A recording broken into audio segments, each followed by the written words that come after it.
tumezaliwa kwako, Bwana wetu Yesu Kristo, na mamaye Mariamu, tumeheshimiwa sote, na tumwige mama yule kwa mwenendo wa ibada.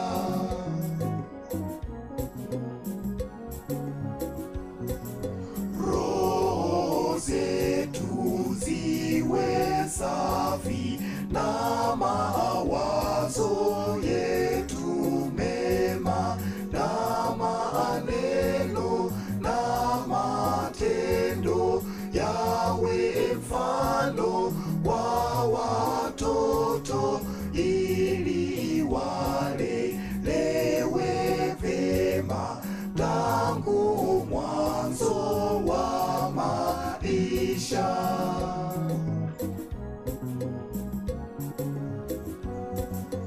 Mwisho tuwe na furaha ya kuona wana wetu wamepata sifa njema, na kufanya kazi nzuri na